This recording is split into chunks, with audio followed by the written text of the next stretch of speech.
It's nothing new. My teaching and my talking about the battle between religion and relationship is something that I've done forever. People maybe now are hearing it.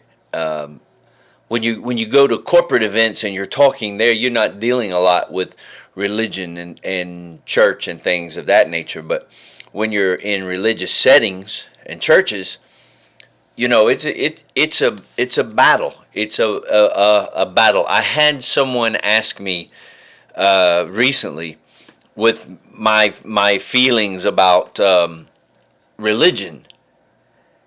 Can religion point you to God? Can religion point you to God? Now that's a great question. The struggle that I have with that is Jesus said, again, inside this book in the New Testament, Jesus said to the church of the day, the Pharisees, who were the church leaders, spoke in the synagogues, had direction over religion. Jesus said to them, you have made the work of God, listen to that, the work of God, not the work of the president, not the work of the company, but the work of God.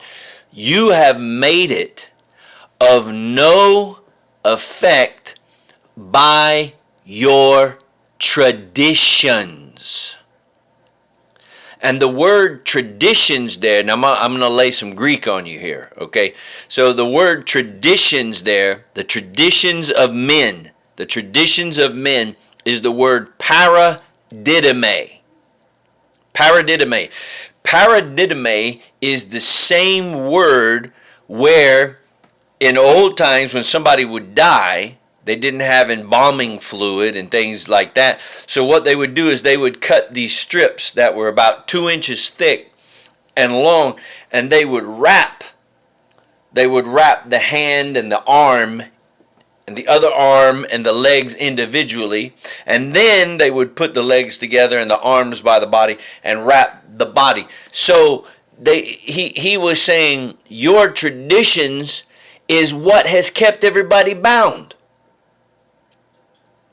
He was talking to them about their religion. And this is the biggest irony of irony. These religious people of the day in the New Testament read about everything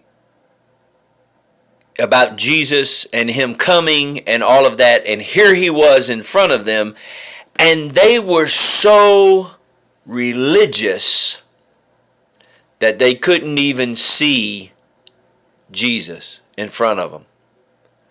So I'm reluctant to say that religion can point you to God. I know that religion can fight against the work of God. Even Jesus said that. You've made the work of God of no effect.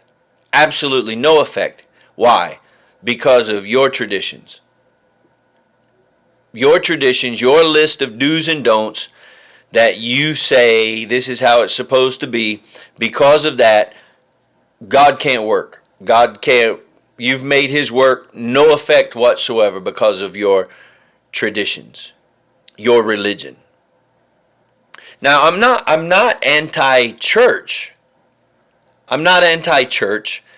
I'm not anti-study of religion. I'm anti anything that steals the true message of God and who God is. And that's where, I mean, if you ask the average person, they're going to tell you God is judgment, God is going to get you, God is this, God is that. When again, right out of the book, God is love. I've always looked at the earmarks of a relationship to identify God.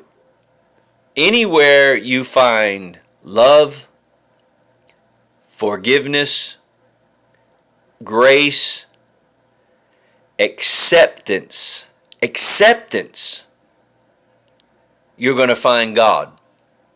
And people say, well, God doesn't accept this and God doesn't accept that. Hey, listen, who among us is perfect? Nobody. But yet you say God accepted you, then if he accepted you, he could accept anybody. Right? I mean, that's the way I feel. If he could let me in, then, he could let anybody in.